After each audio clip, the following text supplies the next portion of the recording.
Բարև ձեզ։ Շնորհակալ ենք, որ դուք այսօր մեզ միացել եք այս նոր ձևաչափում։ Civitas հիմնադրամը որոշել է չփոխարինել մեր հերթական ամսական քննարկումները դարբեր թեմաների մասին, այլ դրանց ավելացնել մի նոր ձևաչափ, հետևյալ ենթադրությամբ, որ ժողովուրդի եւ առաջնորդների միջև երկխոսությունը անհրաժեշտ է, միջնորդված մամուլով կամ չմիջնորդված, եւ դրա համար մենք ուզում ենք այս հանդիպումով սկսել ամսական մի նոր շարք, որտեղ յուրաքանչյուր ամիս կհրավիրենք առաջնորդներ դարբեր սեկտորներից, քաղաքական, կառավարական, գրթական, եւ ուզում ենք ցես հրավիրել, որ անուններ առաջարկեք, եւ մենք ցեր հանձնարարություններով զինված պիտի թիմենք մեր pedagogan այրերին, կանանց եւ մյուս առաջնորդներին, խնդրելով, որ իրենք ալ այստեղ մեր հյուրը լինեն, ցեր հյուրը լինեն եւ հարց պատասխանի մասնակցին ժողովրդի հետ։ Շնորհակալ ենք, որ Արամ Աբրահամյանը Արավոտ թերթի գլխավոր խմբակիրը ընդունել է մեր հրավերը հաղորդավար լինելու այս շարքին եւ խնդրում ենք ցեզանից որ մասնակցիկ այն նույն ոգով, որ մենք ցեզ հրավիրել ենք, այսինքն խոսենք իսկական հարցերի մասին, փորձենք ավելի լավ հասկանալ իրավիճակը, հյուրի կարծիքը։ Շնորհակալ ենք իհարկե, որ եւ թերևս դա բնական էր, որ առաջին հյուրն է պարոն Վարդան Օսկանյանը, Civitas հիմնադրամի առաջի զոհը ես կա։ Հիմնադրամը, հիմնադիրը եւ համեցեք։ Շնորհակալություն։ Բարև ձեզ, ես Արամ Աբրահամյանն եմ։ Մի երկու բան ասեմ վարելու կարգի վերաբերյալ, ես ունեմ միկրոֆոն, որը ձեզ տալու եմ, նաև մի հատ տղա, մի հատ աղջիկ նույնպես ունեն միկրոֆոն, որը ձեզ տալու են։ Երբ որ ուզենաք հարց տալ, ես ինձ իրավունք կվերապահեմ ընդհատել ձեզ երկու դեպքում, եթե դա ելույթ է եւ ոչ թե հարց, նրանք ովքեր իմ գործընկերներն են, լրագրողներ են, դա գիտեն, բայց մնացածների համար ասեմ, խուսափենք այն հարցերից, որոնք ենթադրում են այո կամ ոչ պատասխանը, այսինքն դուք չեք կարծում, որ եւ հետո գնում է ուրեմն երկար ելույթ, դրանից հետո հյուրը կարող է պատասխանել այո կամ ոչ եւ դրանով փակվի։ Եվ երկրորդ, եթե նույն հարցը մի քանի անգամ տարբեր ձևով, տարբեր վարիացիաներով կրկնվում է, դրա համար ես նույնպես կընդհատեմ, որպեսզի հետաքրքիր լինի բոլորին, ոչ թե ինչ որ բռնապետական ճնշումներով։ Ես ինքս մի քանի հարց կամ երկու հարց, երեք հարց տամ պարոն Օսկանյանին, պարզապես որ դուք չեք ուզում նախորդ ինչ որ բան ասելու, չէ՞։ Միանգամից ես հարց տամ եւ երևի ամենամոտիկը ձեր հրապարակային ելույթներից ձեր հայտարարությունն էր կոալիցիայի հուշագրի վերաբերյալ։ Ես կուզեի, որ դուք մեկնաբանեք, թե ինչու այդ հուշագիրը ձեզ այդքան դուր չեկավ։ Այո, առաջի հերթին, որ շատ շուտ էր այդ հուշագիրը ստորագրելու, ուղղակի գիտեք, դեռ խորհրդանական ընտրություններին մի տարուց ավել գա, իսկ նախագահական ընտրություններից մեկ տարուց ավել գա։ Հիմակվանից ֆիքսել, թե ով է լինելու 3 կուսակցությունների տեխնատուն, ես կարծում եմ, որ մի քիչ վաղաժամ է։ Երկրորդ, ես հավատացող եմ հագագշիրների գաղափարին։ Կարծում եմ, որ ցանկացած ժողովրդավար համակարգ չի կարող արդյունավետ լինել, եթե այդ համակարգի ներսում, քաղաքական համակարգի, չկան հագագշիրներ։ Օրինակ, ես հույս ունեի, որ Փառքավաճ կուսակցությունը կարող էր դերակատարություն վերցնել իր վրա, եթե իր ինքնուրույնությունը պահպաներ այդ հագագշիրների մաս լինելու։ Եվ դրանով ես կարծում եմ, որ բեդությունը գշահեր, երգիրը գշահեր, ժողովուրդը գշահեր։ Մենք շատ ավելի մեծ հավանականություն կունենայինք ավելի արդար ընտրություններ անցկացնելու։ Դժբախտաբար այլ որոշում կայացվեց։ Ես հարգում եմ որոշումը, խնդիր չեմ տեսնում, չեմ համաձայնվում, դրա համար էլ քննադատել եմ։ Ժամանակը շուտ էր եւ կարծում եմ, որ որոշ հույսեր այստեղ, որոշ մարդկանց ժողովրդի մեջ նաեւ, որովհետեւ գիտեմ նրանց հետ խոսում եմ, բարատվեցին։ Դրա համար էր հիմնականը։ Պարոն Օսկանյան, իսկ դուք չեք գտնում, որ հակակշիռներ են իդեմս գոյություն ունեն իդեմս ներկայիս ընդդիմության, Հայ ազգային կոնգրեսի, Դաշնակցության, Ժառանգության, Տիգրան Կարապետովիչի եւ այլն։ Նայեք, Բարգավաճ կուսակցությունը հաշվի առնելով վերջի հարցումները, ժողովրդի վերջի դրսևորած վերաբերմունքը, ես կարծում եմ, որ այդ հագագշիրների հնարավորությունը մեծացնելու էր։ Ճիշտ է, Սարամ, ես ընդունում եմ, որ ինչ որ հագագշիր գա, բայց այդ նույն հագագշիրներով մենք մասնակցել ենք նախորդ ընտրություններին, արդյունք չի տվել։ Միակ բարգավաճի հանգամանքն էր, որ հաջորդ ընտրություններին այդ հագագշիրների հնարավորությունները մեծացնելու էր։ Այդ իսկ պատճառով ես ափսոսում եմ, որ մենք այդ առիթը գործնում ենք։ Իհարկե, ժամանակ կա թեր, կարող է այն բացը, որ հուշակրի ստորագրումով ստեղծվեց, կարող է լրացվի։ Կարող է այն հատվածը, որ որոշ հույսեր էր կապում բարգավաճի հետ, արդեն գնա մույսներին, եւ այդ ցևով հագագշիրների հնարավորությունը մի քիչ ավելի մեծանա։ Այսօր մեզ անհրաժեշտ է այդ հագագշիրները ստեղծել, գնալ ընտրությունների հագագշիրներով եւ ընտրությունների արդյունքում ունել մի քաղաքական հագագշիր, որ իրոք իր մեջ բարունակում է իսկական հագագշիր, ոչ թե ցևական։ Նայեք, այսօրվա կոալիցիան ցևական է, որովհետեւ Հանրապետական կուսակցությունը բացարձակ մեծամասնություն ունի։ Մույսները որպես կոալիցիայի անդամ որևէ թերագադարություն չունեն։ Իսկական կոալիցիա կլինի, եթե կուսակցություններից որևէ մեկը բացարձակ մեծամասնություն չբերի։ Այդ ժամանակ մենք կունենանք իսկական կոալիցիա։ Բարգավաճի ներկայությունը այդ հնարավորությունը մեծացրել էր։ Հիմա ես կարծում եմ նորից նվազել է։ Բայց նորից եմ գրկնում։ Ամենայն ժամանակ կա, զարգացումներ կարող են լինել։ Երկրի վիճակը այսօր այնպիսին է, որ ես կարծում եմ, որ արդեն ժողովուրդն էլ սկսել է ընտրություններին այլ կերպ նայել, եւ ես հույս ունեմ, որ հաջորդ ընտրություններին այդ հագագշիրների քաղաքարը մենք ինչ որ գիրառության մեջ կարող ենք դնել։ Ես վերջին հարցը տամ եւ հետո անցնեմ ձեզ, երևի դուք արդեն պատրաստ եք հարցեր տալու։ Ոմանք պնդում են, որ այսօր իշխանության համար պայքարում են ներկայիս նախագահը, որը ուզում է վերընտրվի, ինչպես նաև երկրորդ նախագահը, որը ուզում է նորից նախագահ դառնալ, եւ առաջին նախագահը, որը նույնպես ուզում է նորից նախագահ դառնալ։ Եթե համաձայն եք այդ պնդման հետ, ապա ինչով է դա բացատրում։ Արդյոք լծակներով, չգիտեմ, փողով, հնարավորություններով, եթե այդպես չէ, ապա դուք տեսնում եք որևէ այլ լուրջ ուժեր։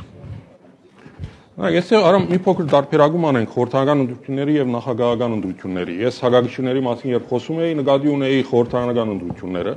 նախագահականը բոլորովին այլ է, եւ ես կարծում եմ, որ խորհրդանական ընտրությունները պետք է ինչ որտեղ նաեւ կանխորոշեն նախագահական ընտրությունները։ Ցանկացած քաղաքացի մեր համանadrությամբ իրավունք ունի տեխնազու լինելու, իհարկե հնարավորությունները այլ հարց են, բայց այդ իրավունքը կա։ Ես հարկում եմ առաջին նախագահի համարձակությունը իր տեխնազությունը դնելու, բնական է այսօրվա գործող նախագահը Բիդուզենը վերընտրվի, հավանաբար կլինեն այլ տեխնազուներ, բայց խնդիրը մինչև նախագահական ընտրություն, խորհրդանական ընտրությունների միջոցով քաղաքական մթնոլորտի փոփոխության խնդիր կա։ Եթե դա դեղի չունեցավ, արամ, ես շատ մտահոգված եմ, որ մենք կարող է ինչ-որ նաև բացասական հետևանքներ ունենանք նախագահական ընտրություններից հետո։ Դրա համար էլ ես շեշտ դնում եմ խորհրդանական ընտրությունների վրա, առավել կարևորում եմ, քան նախագահական ընտրությունները։ Շնորհակալություն, պարոն Օսկանյան, եթե հարցեր չլինեն, ես իհարկե կարողանամ ձեզ հարցեր տալ, բայց հիմա փորձենք անցնել ձեր հարցերին, խնդրեմ։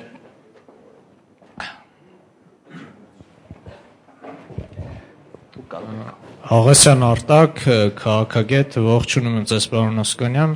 Հարցը, որ հիմա կտամ, կապված է այն թեմայի հետ, որ ես ուսումնասիրում եմ։ Ուրեմն, որքանով է հասարակական կարծիքը հաշվի առնվել արտաքին քաղաքականության մշակման վրա, հարցս վերաբերում է այն տարիներին, երբ որ դուք եղել արտգործնախարար։ Նայեք, հասարակական կարծիքը իհարկե միշտ հաշվի առնվում է։ Կա որոշ սկզբունքներ, որով քաղաքականություն իրականացնողները առաջնորդվում են,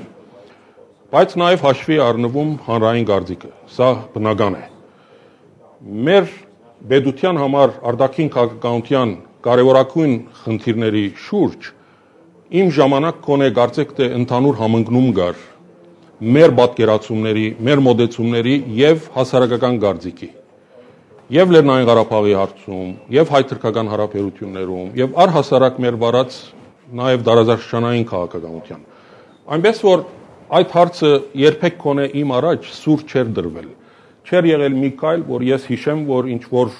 մեծ հագաստեցություն կար հասարակության կողմից։ Այսօր օրինակ իրավիճակը մի քիչ այլ է։ Հայ-թուրքական հարաբերությունները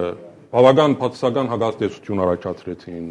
Ղարաբաղի հարցում այսօր դարաբնույթ մեկնաբանություններ կան։ Երբեք մեր հասարակությունը, նաև սփյուռքը, հայությունը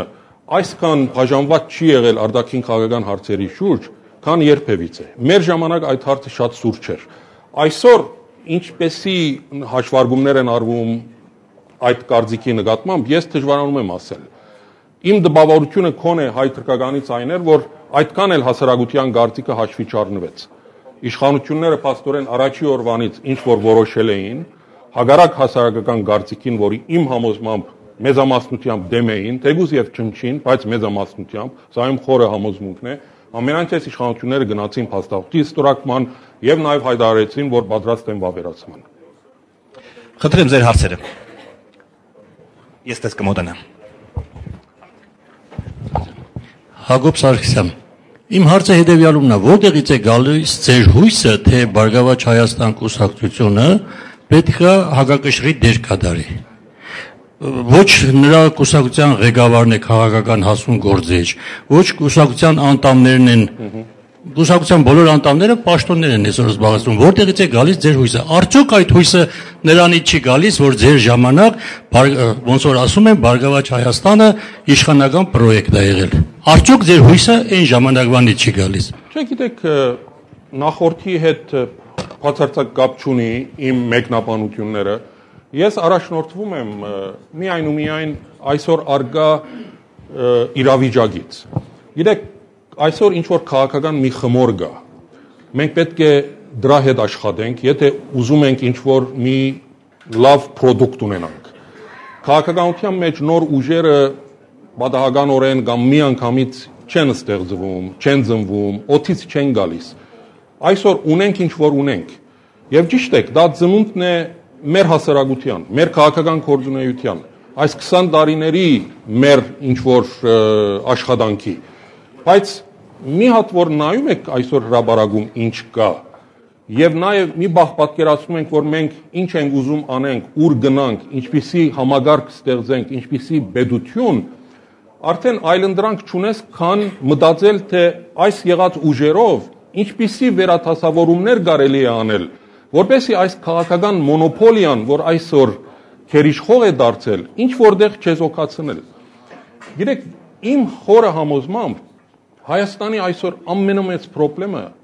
ոչ թե տնտեսական մոնոպոլիան է, ոչ թե անարդարություններն են, ոչ թե կոռուպցիան է, բազմաթիվ ինչ որ թերություններ կան, որ մեծ խնդիրներ են։ Բայց եթե ինձ հարցնեք, ո՞րն է գլխավորը, որից պետք է սկսել, որպեսզի հնարավոր լինի մույս այդ թերությունները վերացնել, ես ցես գասեի քաղաքական մոնոպոլիան։ Ամեն ինչի հիմքում վերջ-վերջո քաղաքականություն է։ Այդ բոլորը ծառայում են քաղաքական մոնոպոլիայի վերարտադրությանը։ Դրա համար եթե յուրաքանչյուր այսօր դաշտում արգա քաղաքական գուսակցություն իրոք հետաքրքրված լինի երկրի ապակայով եւ ինքը փորձի անգեղծորեն հագագշրի այսօրվա իշխող գուսակցությանը, ես կարծում եմ, որ հնարավոր կլինի Հայաստանում ինչ-որ բան փոխել։ Դրա համար էլ Բարգավաճի այնտեղ գնալով ես մի փոքր հուսալքվեցի, որովհետև դրա մի էլեմենտը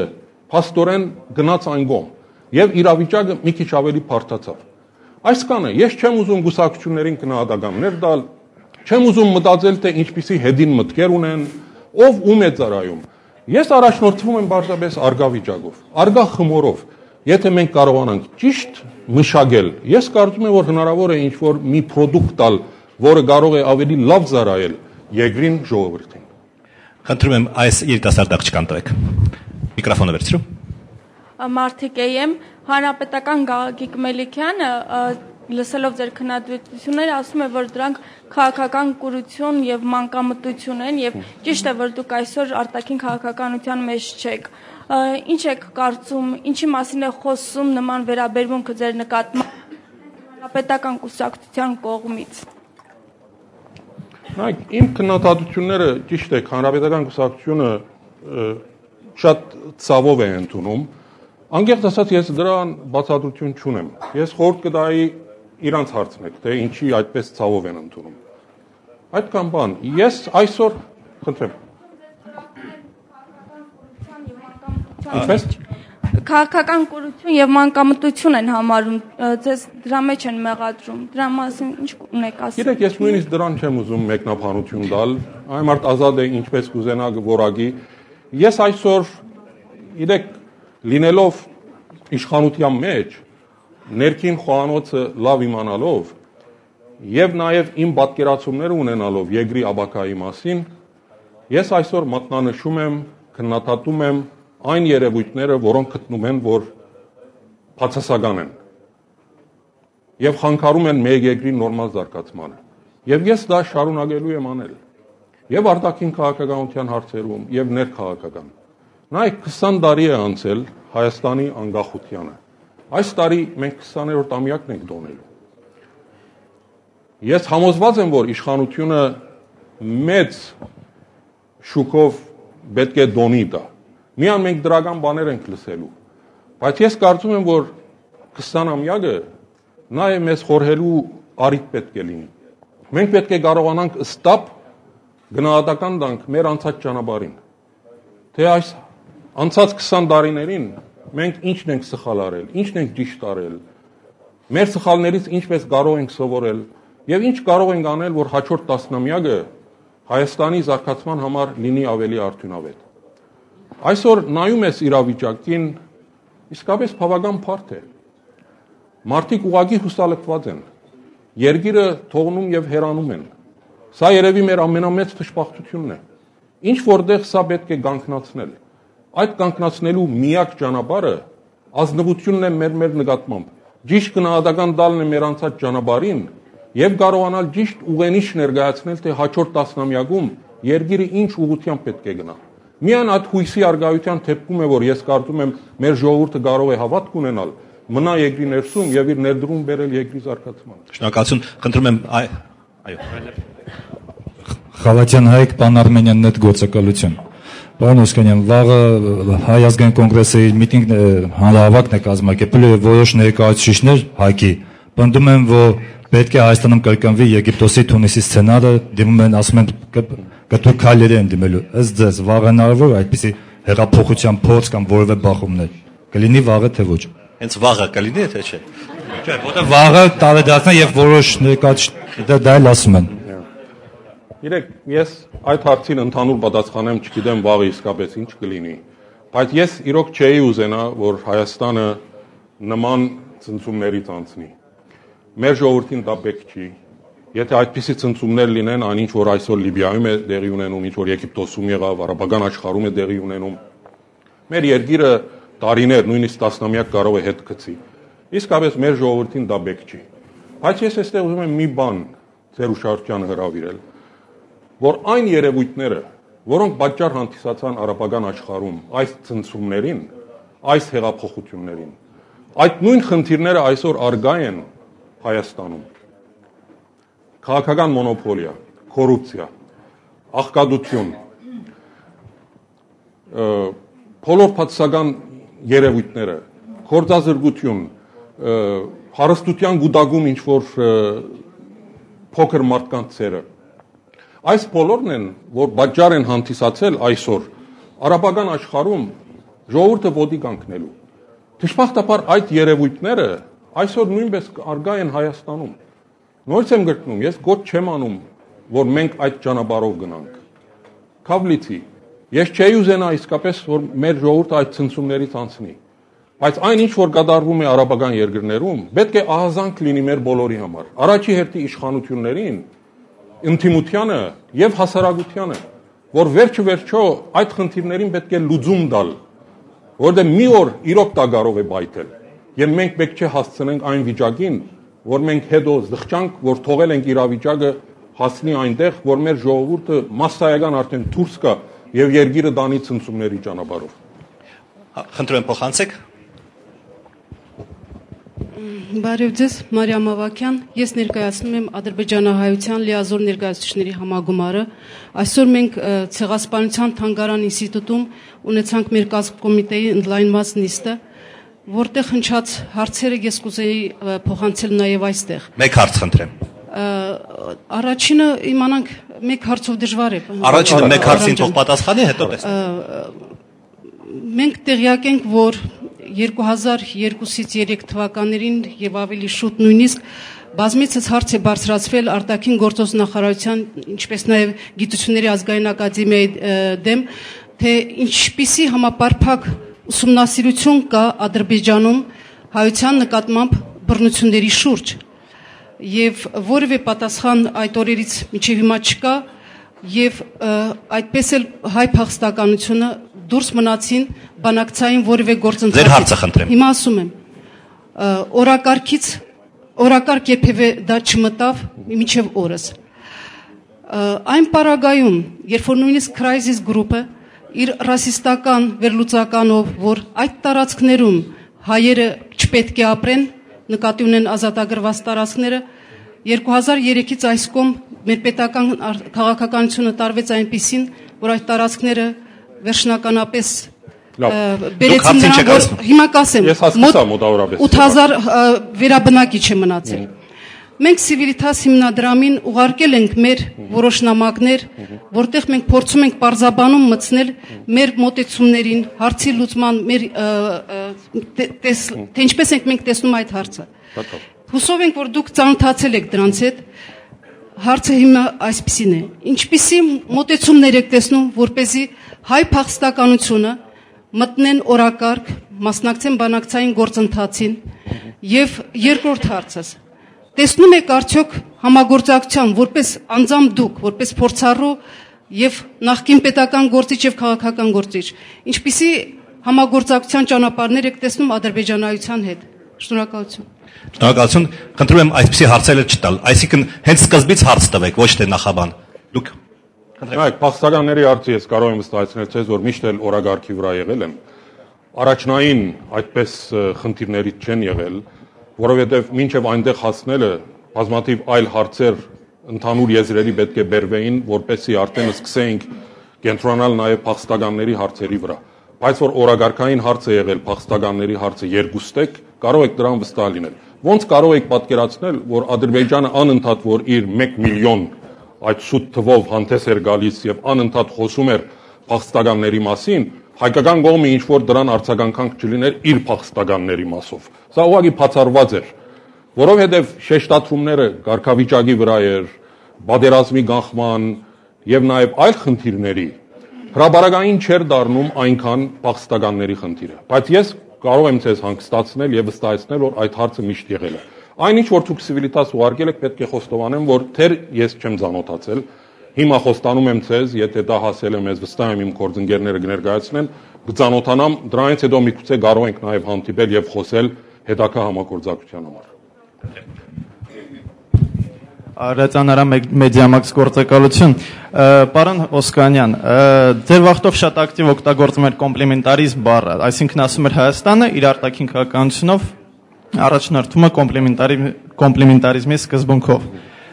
Հիմա այս պահին Հայաստանի իշխանությունները ըստ ձեզ շարունակում են նույն քաղաքականությունը, թե հրաժարվել են դրանից։ Շնորհակալություն։ Չէ, հրաժարվել են, այն փաստը, որ երրորդ տարին է ես մի օր նախագահի կամ արտգործնախարարի բեռնից կոմպլեմենտարիզմ կամ կոմպլեմենտար բառը չեմ լսել, բնականաբար կարելի է եզրակացնել, որ հրաժարվել են, վստահաբար։ Բայց նաև հետևելով վարված քաղաքականության նույնպես կարող եմ ասել, որ այնտեղ կոմպլեմենտարիզմի հիմքեր ես չեմ տեսնում։ Այսօր մեր դարաշրջանային քաղաքականությունը հենք չունի քաղաքարական։ Դրա համար էլ դա լուրջ բարդություններ է առաջացնում, ես կարծում եմ, մեր արտաքին քաղաքականություն վարողների համար։ Դա նաև փաթսական ազդեցություն է ունենում հայ-թուրքական հարաբերությունների, Լեռնային Ղարաբաղի հարցի լուծման վրա։ Բարդություններ է առաջացնում նաև մեր Միացյալ Նահանգների եւ Ռուսաստանի հետ հավասարակշռված քաղաքականություն վարելուն։ Կոմպլեմենտարիզմը նայեք 10 տարի մեր կողմից գիրառվել է։ Ես կարող եմ ձեզ վստահեցնել, որ դա արդյունավետ է եղել Հայաստանի համար, եւ եթե ինձ հարցնեք, Հայաստանը նույնիսկ այլընտրանք չունի, քան կոմպլեմենտարիզմ անելու։ Այսօր խոսվում է բազմավեկտոր քաղաքականության մասին։ Ո՞րն է բազմավեկտորը։ Վեկտորը ուղղություն է։ Ես կարծում եմ դա նշանակում է իսկապես չիմանալ կոնկրետ ինչ անել։ Կոմպլեմենտարիզմը իր մեջ փոխանցագություն է բարունագում այն իմաստով, որ մի երկրի հետ հարաբերությունները դու լրացնում ես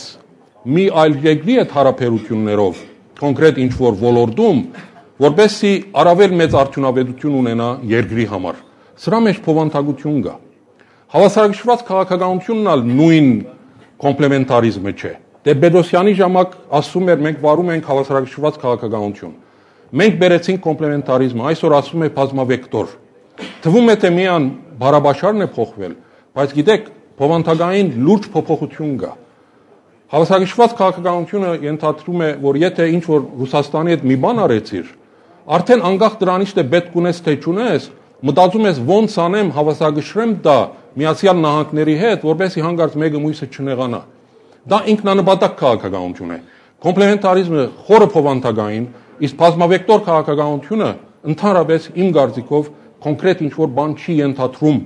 պահի տակ ինչ որ որոշումներ կայացնել եւ քայլեր անել է։ Դրա համար ես կարծում եմ, որ կոմպլեմենտարիզմը անհրաժեշտ է վերադարձնել մեր արտաքին քաղաքականության հիմքում, որովհետեւ կարողանանք մենք ավելի արդյունավետ հանդեսանք եւ տարածաշրջանում եւ դրանից անգամ։ Ներեցեք, կարող եք դուք ասել, որ այդ շեղումը կոմպլեմենտարիզմից տեղի ունեցավ դեպի ռուսամետություն։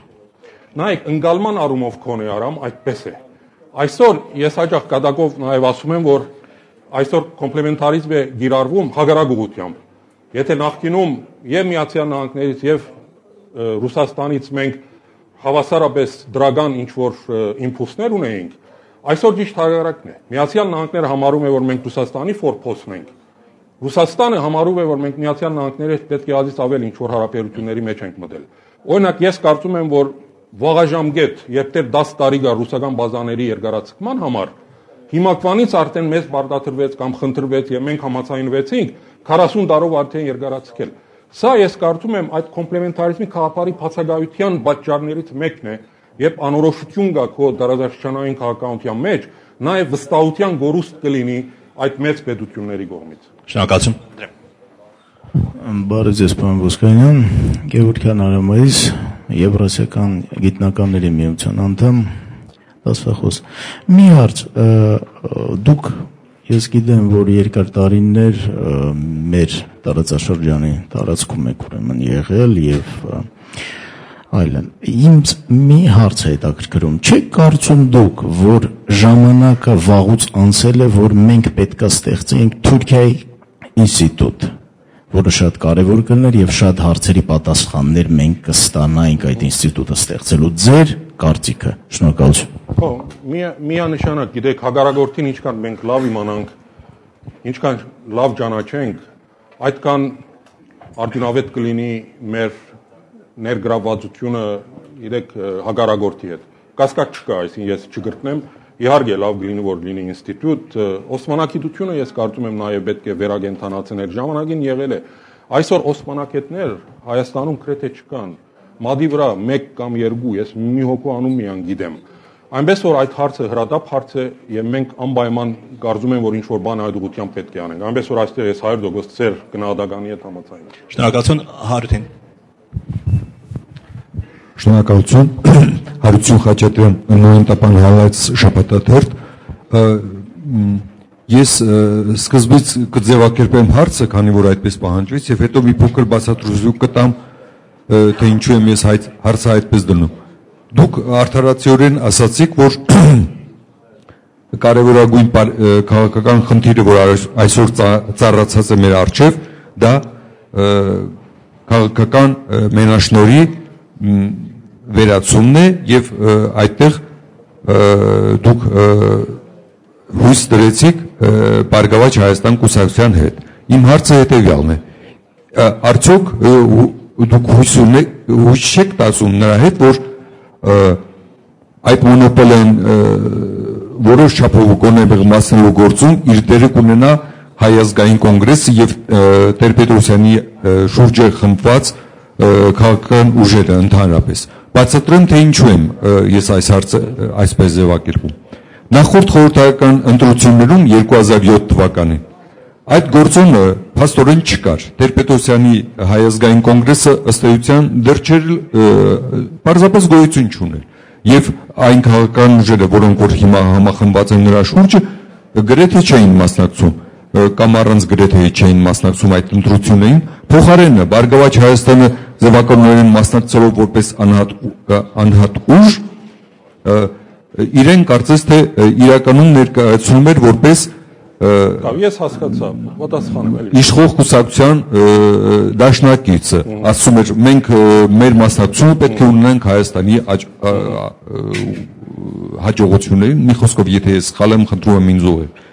Հարցը այդպես է հնչում։ Շնորհակալություն։ Նայեք, որովհետեւ ես սխալ չհասկացում եւ մամուլի ինձ վաղը սխալ չմեկնաբանի, ես ուզում եմ անպայման օրինակ տալ։ Գիտեք, ես այն սխալ գարտիկը չստեղծեմ, որ իմ ամբողջ հույսը Փառքավաճ Հայաստանն է։ Ոչ։ Ես ասացի, նորից կրկնում եմ։ Փառքավաճ Հայաստանը, եթե ինքնուրույնությունը բահեր, դրանով էապես նպաստած կլիներ հնարավորությունը մեծացնելու այդ հագագշիրների ստեղծման։ Օրինակ տամ, էլի, պատկերացրեք մենք գնում ենք ընտրությունների։ Մի կողմից Հանրապետական կուսակցությունը օրինաց Եգրի հետ, դա բարձ էր։ Փառքավաճ Հայաստան, ՀԱԿ, Դաշնակցություն, Ժառանգություն եւ մույսները։ Այս ցեվաչափով հավանականությունը որևէ մեկի քիչ թե շատ նորմալ ընտրություն անցկացնելու դեպքում մեծամասնություն բերելու հավատացեք, որ 50-ից ցածր է։ Այդպիսի ցեվաչափի դեպքում, եթե յուրաքանչյուրը իսկապես անգեղծորեն ինքնուրույնությունը բախում է, խաղեր չի տալիս, ուզում է ինչ-որ իսկական թերագադարություն վերցնի, եւ պատկերացրեք, որ այդպիսի ընտրությունից հետո, որ լավագույն դեպքում առաջի դեղը 40% է բերել, թե Հայաստանում ինչպիսի փոփոխություն կլինի, արդեն պետք է առաջի դեղում հատնվող քաղաքական ուժը բոլորի հետ արդեն նստի բանակցի, տեսնի ում հետ ինչ-որ կարող է իսկական կոալիցիա կազմի։ Իսկ կազմելուց հետո, արդեն երբ որ ժողովրդի համար մի կարևոր խնդիր է առաջ գալիս,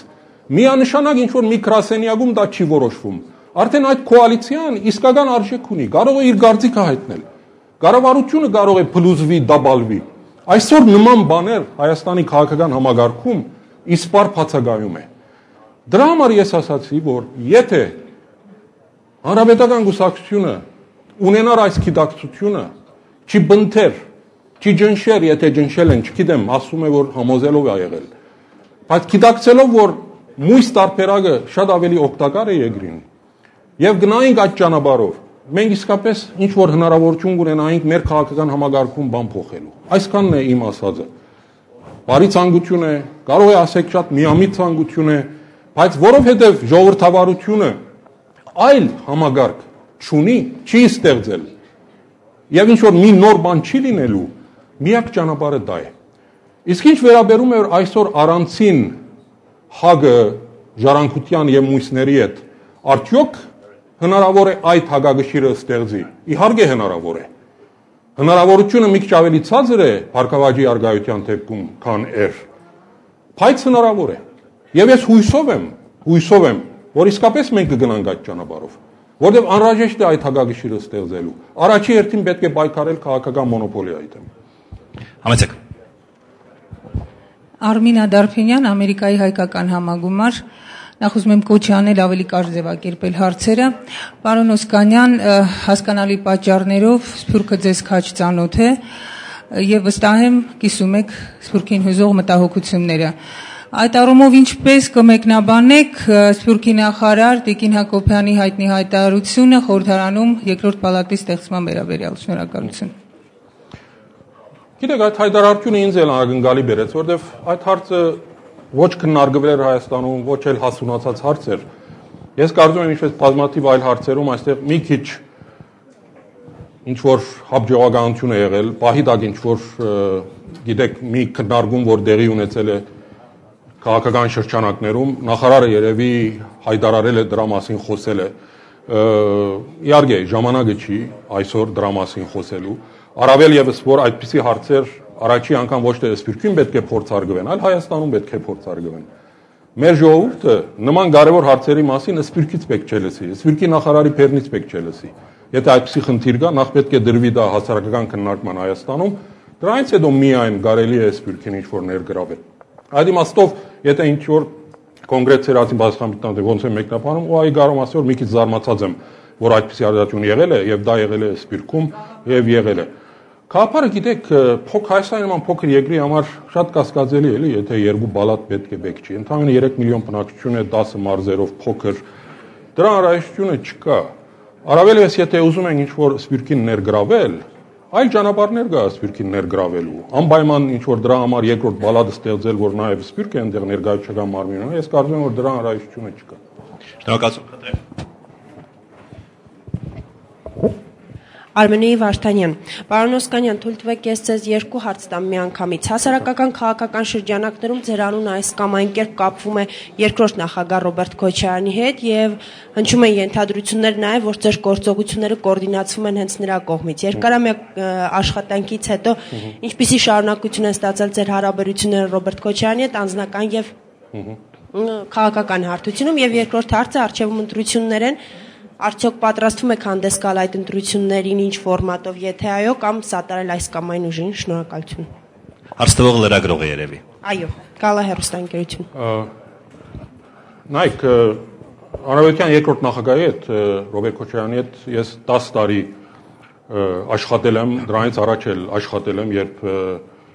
նա Լեռնային Ղարաբաղի Հանրապետության նախագահ էր եւ ես հիմնական բանակնացն էի Ղարաբաղի հարցում, մենք իրար հետ առնչվել ենք Եվ այս երկարամյա մեր արդյունավետ համագործակցությունը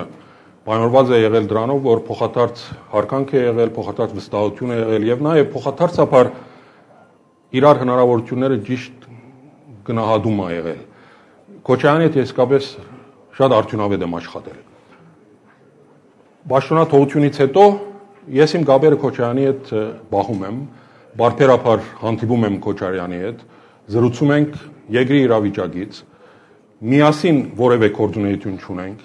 Քոչարյանի կողմից որևէ թելատրանք ինձ չի եղել, ես Քոչարյանի առաջ որևէ խնդրանք չեմ դրել քաղաքական կամ այլ, պարզապես մեր պրոֆեսիոնալ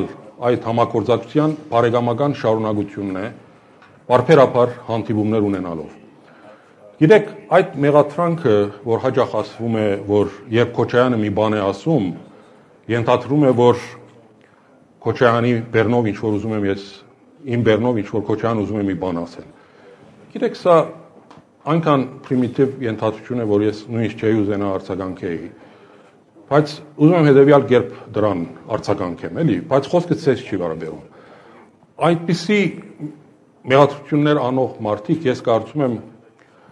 առաջնորդվում են դրանից, որ իրենք ինձ դատում են իրենցով։ Այսինքն դրանք այնպիսի մարդիկ են, որ երբեք իրենց կյանքում ինքնուրույնություն չեն ունեցել եւ միշտ ուրիշի պատվերն են կատարել։ Եվ այսպիսի մարդիկ այսօր Հայաստանում այնքան շատ են,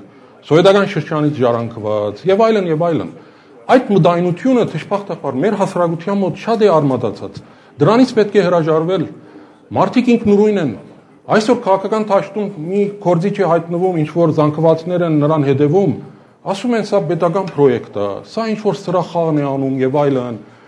Գիտեք, սա մեր մտածողության իսկապես թերությունն է ի հայտ բերում։ Այդպես չէ, մարդիկ պետք է թաթարեն ուրիշներին իրենցմով թադեն եւ առաջնորդվեն դրանով, որ մարդիկ վերջո ինքնուրույն են։ Մարդիկ ունեն իրենց մտածողությունը, մարդիկ ունեն իրենց խաղապարները, մարդիկ ունեն իրենց նվիրումը այս երկրին եւ այդ սկզբունքներով վերջո գայելի առաջնորդվել, չէ՞։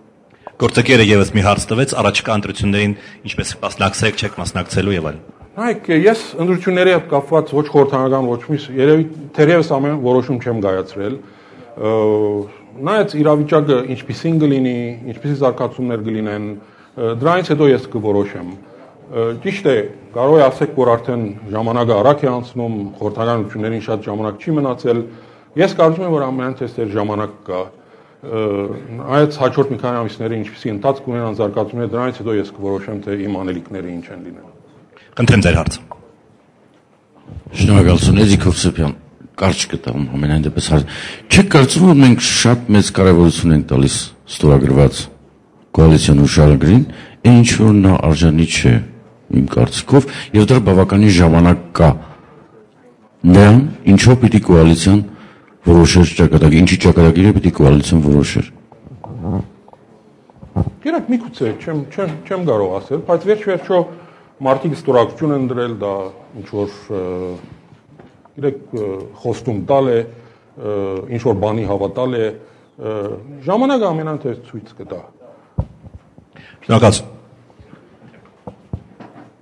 Շնորհակալություն, Աշոտ Միրզոյան, Սպառողների աջակցության կենտրոն։ Պարոն Օսկանյան, ըստ ինձ աշխարհում տեղի են ունենում շատ լուրջ փոփոխություններ ուժային բևեռների նոր ուրեմն կառույցներ են կենտրոններ են ձևավորվում։ Հայաստանի իշխանությունները ըստ ինձ չգիտեն ինչ անեն, ճանապարհը չեն տեսնում։ Դա ապացույցում է այս հուշագիրը։ Իրանք ցույց են տալիս, որ մենք իրար հետ ենք կոալիցիա եւ այլն։ Ժողովուրդը հուզալքվում է, գնում է, զզվում է, հայրենիքը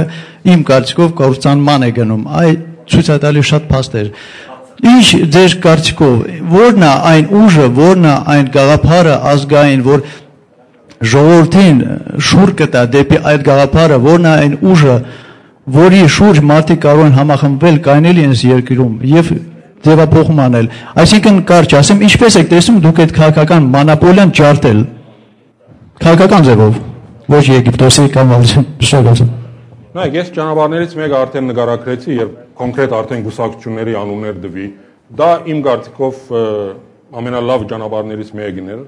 Այսօր էլ թերևս այդ ճանապարհը ընդրությունների միջոցով իմ կարծիքով փակված չի,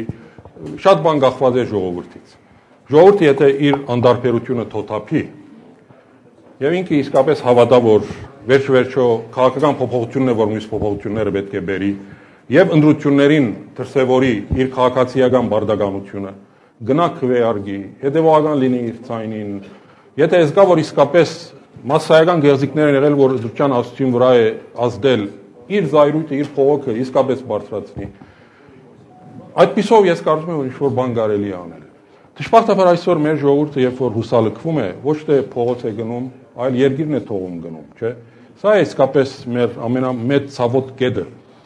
Ես կուզենայի իսկապես մեր ժողովուրդը իր քաղաքացիական բարդականությունը մի քիչ ավելի հետևողական ընդունի, հետևողական լինի այդ հարցում եւ բանջարդեր լինի։ Ես դեռ հույս տեսնում եմ քաղաքական ճանապարհով Հայաստանում ինչ-որ բան փոխել եւ ժողովրդի շատ բան է գախված։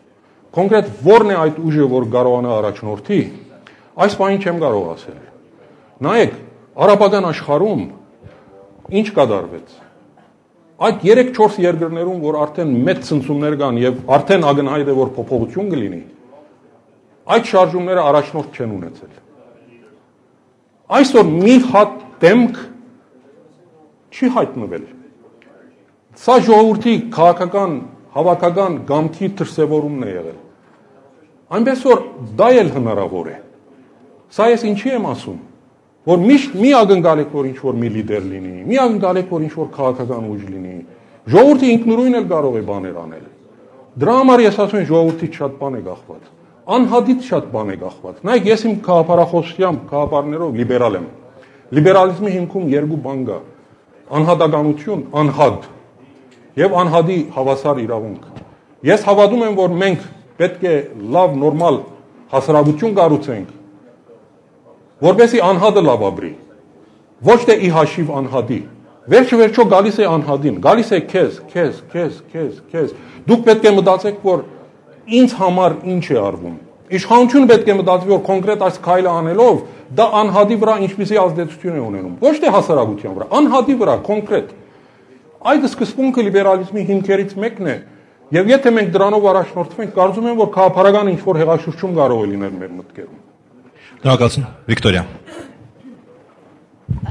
Շնորհակալություն, պարոն Օսկանյան, քանի որ դուք էլ հաստատեցիք, որ պարոն Քոչարյանի հետ երկար աշխատել եք, միմյանց շատ լավ հասկացել եք։ Ուղղակի մենք խնդրենք ձեզ մեզ օգնել այդ տեսանկյունից եմ հարցս ձեզ ուղղում։ Ինչով կբացատրեք պարոն Քոչարյանի վերջին այն հայտարարությունը, թե հանրապետականի ցուցակները ինքն էր կազմել, եթե ուզենար այո վաղուց կլիներ։ Ինչ եք կարծում, պարոն Քոչարյանը իսկապես ցանկանում է վերադառնալ մեծ քաղաքականություն եւ դա ինչ հետևանքներ կարող է ունենալ։ Շնորհակալ։ Այս մեկը պետք է պարոն Քոչարյանին հարցնենք։ Իրեն հնարավորություն չունենք, ձեզ որպես իրեն լավ ճանաչող մարդ եմ ուզում հարցնել։ Նայեք, ինչքան էլ ես լավ ճանաչեմ, չեմ կարող իսկապես Քոչարյանի մտքի մեջ թափանցել, չեմ կարող իսկապես պատասխանել։ Ամեկ պլյուսներ ներկայացնում Վիկտորյան, խնդրեմ։ Շնորհակալություն, Կարեն Վարդանյան, Պետական կառավարման ակադեմիայի ասպիրանտ։ Նախ, քանի որ մեր սիրելի կազմակերպիչները ի սկզբանե առաջարկեցին անուններ տալ, թե ում են ցանկանում, որ այսպես լսարանը տեսնի հաջորդ հանդիպումներին եւ այսքան հարցեր հնչեցին, երևի հենց կազմակերպիչներին խնդրենք հաջորդ անգամ այս աթոռին նստեցնել Ռոբերտ Քոչարյանին եւ այդ ամբողջ հարցերին նա պատասխանի դեմ առ դեմ։ Հիմա հարցս Ես խոստանում եմ ամենայն հրավիրել իրեն, փաչկեմ, եթե հաջորդին կգա, բայց համոզված եմ, որ մի օր հնարավոր է։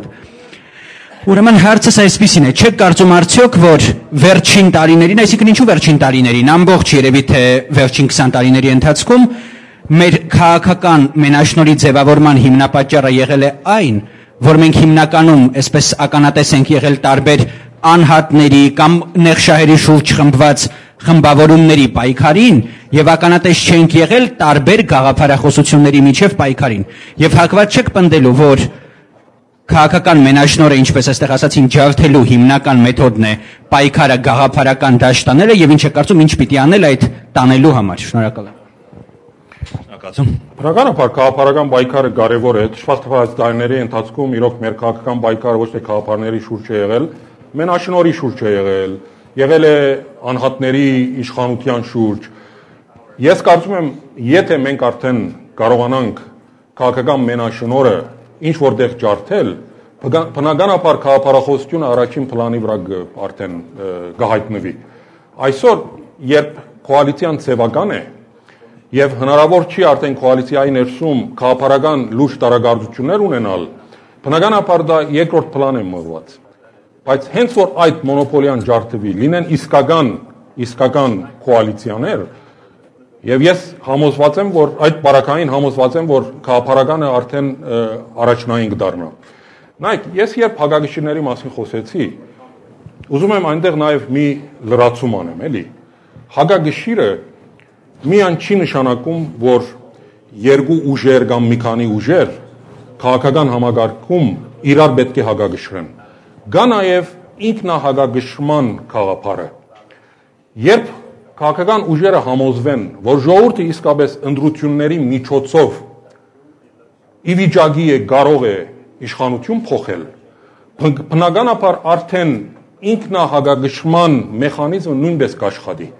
Նայեք, ժողովրդավարական համագարկում չի բացառվում, չէ, որ ժողովուրդը գնա մեծամասնությամբ մի գուսակցություն ընտրի, որ բացարձակ մեծամասնություն ունենա։ Բայց եթե այդ քաղաքական ուժը, որ բացարձակ մեծամասնություն ունի, ինքը համոզված է, որ ժողովուրդն է ընտրել եւ հաջորդին կարող է չընտրել, բնականաբար այդ մեծամասնությունը ունենալով հանդերձ արդեն ինքն իր վրա հսկողություն կդնի։ Այդ ժամանակ արդեն հանրային կարծիքի նկատմամբ ավելի նրբանգատ կլինի։ Այսօր, որովհետև այդ չկա ինքնահագագշրման մտավախությունը, չկա նաև մույս իսկական հագագշիրները, այսօր իշխող կուսակցության ցերկը բոլորովին ազատ է։ Կարող է ցանկացած բան որոշի, ցանկացած քաղաքականություն իրականացնի, անկախ դրանից դա ժողովրդին դուր գալիս է թե չէ, վստահ լինելով, որ հաջորդ ընտրություններին նորից հաղթելու է։ Սա որ հագագշրի գաղափարը երկու հարթության վրա է։ Մեկը ուժերի միջև, մյուսը ինքնահագագաշման գաղափարն է, որ աշխատելու է այստեղ։ Խնդրեմ մեր գիտնական ընկերոջ մի անգամ էլ հարցի հնարավորություն տակ։ Շնորհակալություն։ Պարոն Ոսկանյան, մենք կողքից նայում ենք եւ տեսնում ենք ոնց է Թուրքիան,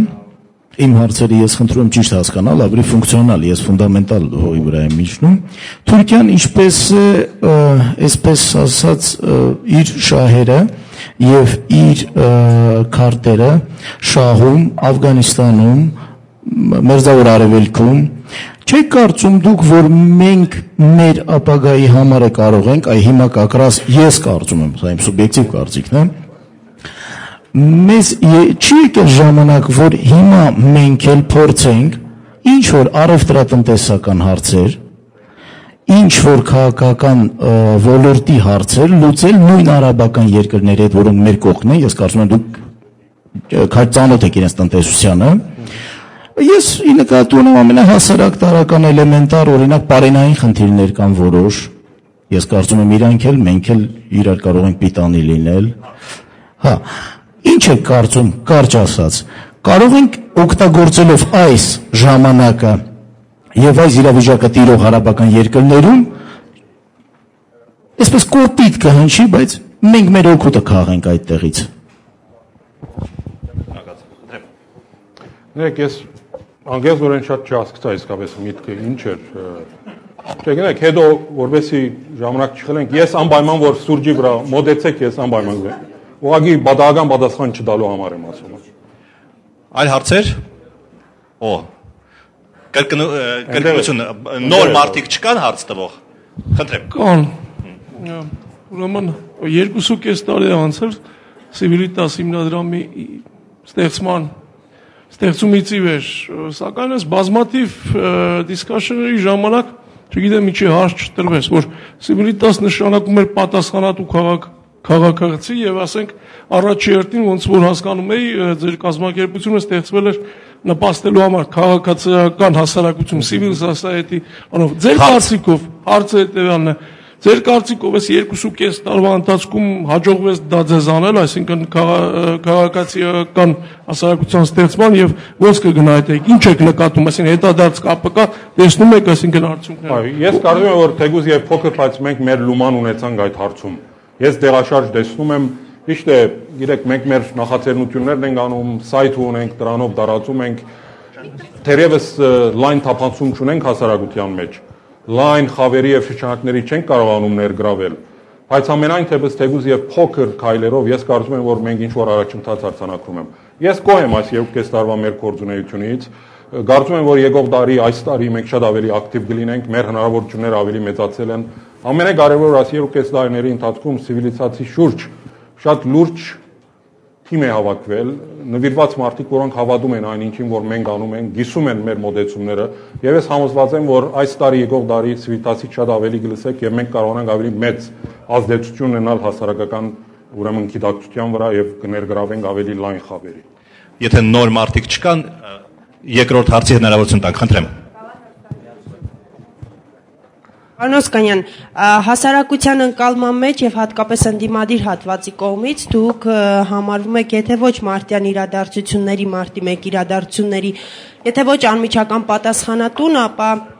աջակցողը կամ քողարկողը։ Ինչպիսի բացատրություն կտաք դուք այս բոլոր մեղադրանքներին եւ նաեւ այն թե ինչու դուք որպես արտգործնախարար որոշեցիք մարտյան իրադարձությունների ժամանակ հայտարարություններով հանդես գալ, ինչը ձեր որպես արտգործնախարարի գործառույթների մեջ չէր մտնում։ Շնորհակալություն։ Նայեք, նախ շատ կարևոր հարց է իսկապես։ Նախ մի անգամից ասեմ, որ ես ոչ մասնակից եմ եղել, ոչ քողարկող եմ եղել, բայց ինձ թույլ եք այս հարցին մի քիչ ավելի երկար պատասխան տալ, որտեղ վաղն էլ մարտի 1 է, եւ ուզում եմ իսկապես աս լուսապանություն տալ, որտեղ անընդհատ այս հարցը իմ առաջ դրվում է, գիտեք։ Երբ այս հարցը իմ առաջ դրվում է, ասեմ, որ դա ինձ չի նեղացնում, ընդհակառակ ինձ ինչ որտեղ ուրախացնում է, դրանով որ ասում են մարդիկ ինձ ինչ որ գիտեք պատասխանատու են համարում ինչ որ հարցերի, ոչ թե մարտի 1-ի, այլ առհասարակ մեր հասարակական կորձունեության առումով, այսինքն ինձանից այլ ակնկալիքներ են եղել, քան ինչ որ դեղի է ունեցել։ Դրա համար այս հարցադրումները ինձ չի նեղացնում,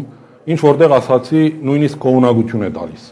Դրա համար էլ ես ուզում եմ իսկապես սրան սպառիչ պատասխան տալ։ Հաճախ խոսել եմ, միգուցե հատվածական է եղել, ուզում եմ այդ բոլորը մի ամփոփիչ այսօր մարտի 1-ի այս նախօրեին հասարակությանը ներկայացնել։ Նայեք, մարտի 1-ը իսկապես մեծ թշպախտություն էր, կասկած չկա։ Դա Հայաստանում պետք չէր տեղի ունենար։ Մեզ համար դա վայել բան չէր։ Դա մեզ շատ հետ գցեց բոլոր առումներով, եւ ներքին խնդիրների առումով, եւ արտաքին խնդիրների առումով։ Բայց եղավ։ Պետք է մտածել իսկապես ինչպես կարելի է դա կանխարգելել ապակային։ Ես հույս ունեի, որ այս 2.5-3 տարիների ընթացքում իշխանությունները կարողանային այդ վերքը մեգընթմիջ փակել։ Բայց այդ վերքը դժբախտաբար դեռ բաց է բազմաթիվ պատճառներով։ Ես հույս ունեմ, որ իսկապես հնարավոր կլինի այդ վերքը փակել։ Ես իմ թերագադարության մասին մի փոքր ասեմ։ Նայեք, երբ ինձ առաջարկվեց մարտի 1-ին մամուլի ասուլիս ունենալ, ես երկու պատճառով եմ ընդունել դա։ Առաջինը դա իմ քաղաքական պատասխանատվությունն էր։ Առաջնորդ դերում լինելու պատասխանատվությունն էր։ Ես զգացի, որ այդ օրը ինչ որ մեկը պետք է ժողովրդի հետ խոսել։ Լրությունը նման պայմաններում, երբ առավոտ լուրջ դեպքեր են եղել, փախումներ են եղել հասարակության եւ ոստիկանության միջև,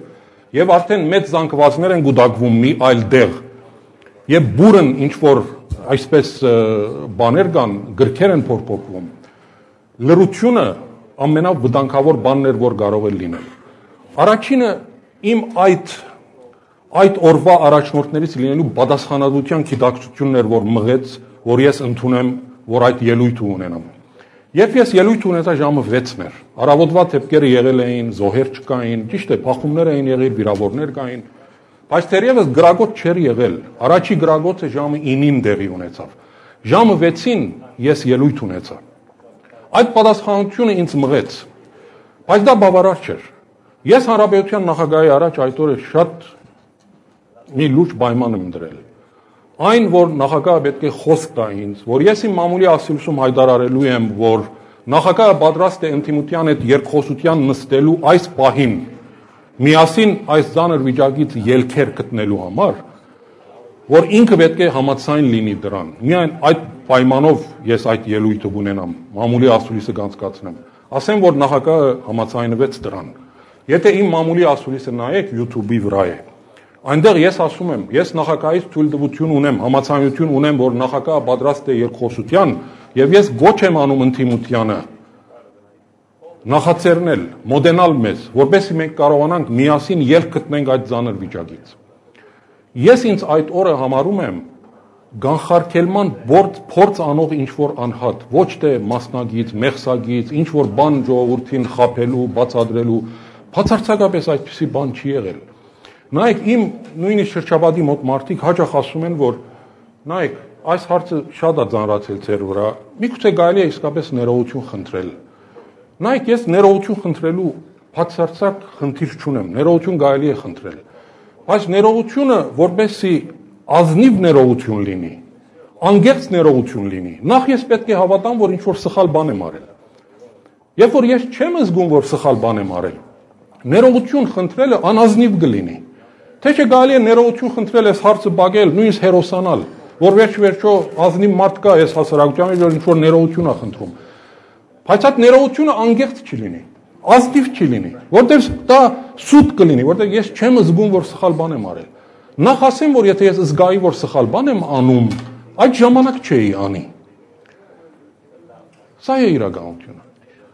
Մինչև միկրոֆոնը փոխանցել, դուք ասացիք, որ 3 տարվա ընթացքում իշխանությունը կարող էր ամոքել այդ վերքը։ Ինչպես եք դուք տեսնում, ինչպես պետք է ամոքեր։ Արա ամենաբարձ ճանապարհներից մեկը բոլոր այն փանդարկյալները, որ այդ օրվա թեփքերի արդյունքում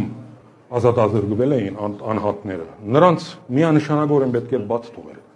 Ես կարծում եմ, որ Հանրապետության նախագահի առաջի որոշումներից մեկը, առաջի ստորագրած փաստաթղթերից մեկը դա պետք է լիներ։ Եվ ես հույս ունեի, որ նախագահը դա գանի, գիտեք։ Ես հույս ունեի, որ նախագահը, որ իր ինոգուրացիայից օպերայից գնաց գրասենյակ, առաջի իր քայլը դա գնիներ։ Իհարկե, այստեղ կարող եք ասել, որ ինչ-որ օրինական օրենքի բանի հետ կապված լիքը հարցեր կար։ Ճիշտ է, միգուցե առաջի օրը չէր անի, այդ բոլորը հաշվի առնելով, ինչ-որ ցև կարելի էր գտնել իսկապես այդ մարդկանց դուրս հանել։ Դրանով առաջի քայլը գարվել, այդ վերքը փակելու, եւ եթե դա արվեր, ես համոզված եմ, որ իսկապես այսօր մենք Մարտի 1-ի այս նախորդին քաղաքականապես, բարոյականապես, հոգեպես բոլորովին այլ հարթության վրա կլինեին։ Շնորհակալություն, վերջին հարցը, ընտրեմ։ Այո։ Շնորհակալություն նախորդ հարց տվողին, ես ուզում եի մի փոքր շարունակել հետևյալը։ Դուք ասում եք, որ ժողովուրդը քան թե փորձի իրավիճակը ուղղել, թողնում հեռանում է։ Մարտի 1-ի հետևանքները, նաև ձեր գնահատականը բոլոր դեպքերում, եւ երկրորդ իմ հարցը, ինչ ճանապարհներ եք տեսնում Թուրքիայի ազդեցությունը մեր տարածաշրջանում հնարավորինս սաստելու եւ սանձահարելու համար։ Շնորհակալություն։ Նայեք, մարտի հետ կապված ես չեմ ուզում գտնվեմ, իմ գնահատականը տվեցի, դա մեր իսկապես ցավալի, ուրեմն բահերից մեր պատմության նորակույն երևի սևեչերից մեկը կարելի համարել, լրացուցիչ մեկնաբանություն չես ուզում անել։ Թուրքիայի ազդեցությունը, գիտեք, մեր դաշանում մեղմացնելու համար հայ-թուրքական գործընթացում մենք պետք է կարողանանք ավելի գդրուկ փոփոխություն մտցնել։ Հայ-թուրքական գործընթացով մենք Թուրքիային տվեցինք այդ հնարավորությունը Լեռնային Ղարաբաղի հարցով առավել մեծ ներգրավվածություն ունենալու մեր տարածաշրջանում։ Դա Թուրքիային լայն հնարավորություններ տվեց եւ մինչեւ այսօր Թուրքիան դա ամբողջությամբ շահարկում է։ Ճիշտ է, նախագահը կասեցրեց գործընթացը, բայց ես այդ ժամանակ էլ ասացի, որ դա բավարար չէր։ Ընդհակառակը դա Թուրքիայի վրայից ճնշումը հանելով իր անելիքների մասով, այսինքն վավերացնելու, սահման բացելու, այդ ճնշումը հանելով հանդերձ Թուրքիային չազատեց Լեռնային Ղարաբաղի հարցում ինչ-որ դերակատարություն ունենալուց։ Այնպես որ մի կողմից մենք ոչինչ չստացանք այդ կասեցումով, մյուս կողմից Թուրքիան շարունակում է իր ակտիվ ներգրավվածությունը ունենալ։ ճանապարհներից մեկը Հայաստանի մասով Ղարաբաղի հարցում Թուրքիայի մեկուսացնելն է։ Այլ հարցերում մի քիչ դժվար է, մեզանից կախված չէ։ Ադրբեջան, Թուրքիա, Վրաստան բազմաթիվ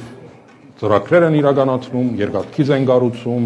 նավթամուղ կա, գազամուղ կա, արևտուր ունեն, այնտեղ մենք չենք կարող միջամտություններ, բայց մեր մասով ես տեսնում եմ այդ հնարավորությունը։ Պարոն Օսկանյան, մի հատ փոքրիկ հարցը ես տամ եւ աղջկան ամենավերջին հարցը, հա, մարտի 1-ից առաջ արտգործնախարարության աշխատակիցները հանդես են եկել հայտարարությամբ, ասացին, որ կարող է արյունահեղություն լինի եւ այլն եւ այլն։ Դուք նրանց արարքը ինչպես եք գնահատում։ Արամնա, իրենց արարքի քննադատական եւ այն ժամանակ դվի, եթե այդպես ասենք, ես սա ցավով եմ ասում, այդ տղաները աշխատանքից հեռացվեցին։ Նայ, Արամ, ես օրենքի տարով առաջնորդվեցի։ Ես մի փոքր նորություն ասեմ այդ կապակցությամբ, որ մինչև հիմա կարծեք թե չի ասվել։ Այդ հայտարարությունը, որ արվեց 5-6 դիվանագետների կողմից, նույն փոխանցագությամբ իմ խոսնակի կողմից մի օր առաջ կամ նույն օր առավոտ չեմ հիշում, ինձ առաջարկվել էր, որ այդ հայտարարությունը լինի նախարարության հայտարարություն։ Ես մերժել էի։ Նույն օրը երեկոյան կամ մյուս օրը երեկոյան իմ կողմից մերժված այդ տեքստը մի 5-6 հոգով հայտարարեցին։ Հիմի պատկերացրեք, որ իմ խոսնակը մտնում է իմ գրասենյակ եւ առաջարկում է ինձ, որ Թուրքիայի, Ադրբեջանի, Ղարաբաղի, Վրաստանի ինչ որ մի երկրի հետ կապված կամ երևույթի գործընթացի հայտարարություն անենք եւ տեքստ է ներկայացնում, որը շատ բնական գործընթաց է, հաջող է եղել։ Եվ ես ասում եմ ոչ, համաձայն չեմ այս տեքստը հայտարարությունը ներկայացնել։ Եվ մի ժամ, 2 ժամ կամ օրվա վերջը մի 5 հոգով դիվանագետներ այդ հայտարարությունը անեն։ Ինչ կանեիր դու։ Բնականաբար աշխատանքից կհեռացվեին, չէ՞։ Ճիշտ է, դա արտաքին քաղաքությանը վերաբերում, սա ներքին քաղաքականության է, ինչ որ անվտանգության մեր գոյադեման ինչ որ խնդիրներ են, բայց էությամբ նույնն է։ Նայեք, Միացյալ Նահանգների նման ժողովրդավար պետություն Ջան Էվենսին աշխատանքից հեռացրեց, չէ՞։ Ինչու՞։ Որտեվ շեղում էր դվել Միացյալ Նահանգների արտաքին քաղաքականությունից, ցեղասպանություն բառը հնչեցնելով։ Միայն այդ բարի համար Միացյալ Նահանգների նման ժողովրդական պետություն տեսփանին աշխատանքից հանեց։ Մեր բարակային ոչ թե բար, մի ամբողջ տեքստ ներկայացրեց, որին նախարարը համաձայն չէր։ Սամես որ ես դա շատ բացասական երևույթ եմ գնահատում, ցավում եմ, որ ստիպված էինք այդպիսի հետևանի քայլերի գնալ, որտեղ բոլորն էլ իսկապես լավ տղաներ էին,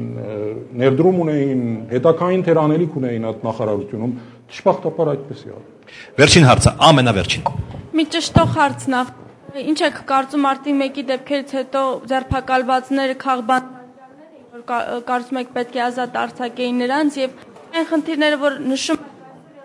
այն ժամանակ, երբ դուք իշխանության եք եղել, ինչ որ առումով փոփոխության առումով դրական աշխատանքներ տարվել են եւ երկրորդ նախագահի վերադարձը ինչ որ դրական փոփոխություններ կբերի այսօր քաղաքական դաշտում։ Ստության 3 հարց է։ Նախագահի վերադարձի հետ կապված ես ոչ մի ասելիք չունեմ, ասացի որ պետք է երկրորդ նախագահին այդ հարցերը տալ։ Իսկ ինչ վերաբերում է, գիտեք, իմ քննադատություններին այն հարցերի հետ կապված, որի իմ ժամանակ էլ գոյություն ունեցել։ Գիտեք, սա նույնպես ես չեմ ընդունում, դրամապանությունը չեմ ընդունում արամ։ Եթե մենք առաջնորդվենք դրանով, որ մենք չենք կարող քննադատել այն երևույթները, որ մեր պաշտպանության ընթացքում նաև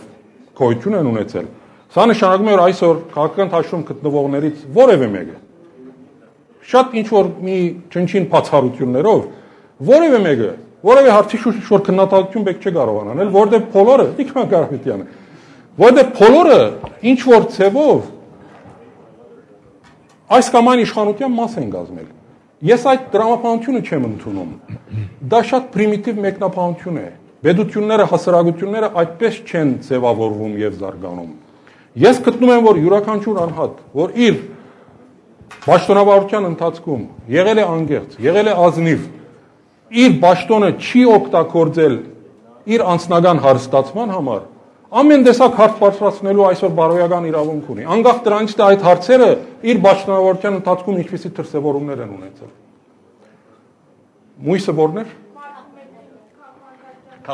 Նայ, ես տերմինը, որ օգտագործում եմ իմ ձևակերպում հետևյալն է։ Անազատության մեջ գտնվողներ քաղաքական գործունեության արդյունքում։ Երևի թե նույն բաներն են, բայց ես նախընտրում եմ իմ ձևակերպումը։ Այո, գտնում եմ, որ բոլոր նրանք, ովքեր մարտի 1-ին իրենց կորձունեության, քաղաքական կորձունեության արդյունքում հայտնվել էին ազատության մեջ, նրանք պետք է առաջի օրվանից ազատ արձակվեին։ Այսօր էլ ուշ չի, նորից պետք է ազատ արձակել, որովհետեւ կարևոր առաջի քայլ առնվի արդեն այդ վերքը փակելու։ Ուշացել է, բայց ամենայնտեղս ամեն ինչ սպառված չի։ Հասարակությունը գա, խոյատևում է, լարվածությունը գա, պետք է դա փորձել վերացնել։ Շնորհակալություն այս օպտիմիստական ուրեմն եզրափակումով եզրափակենք մեր հանդիպումը։ Շնորհակալություն պարոն Օսկանյան, շատ հետաքրքիր։ Շնորհակալություն բոլոր մասնակիցներին։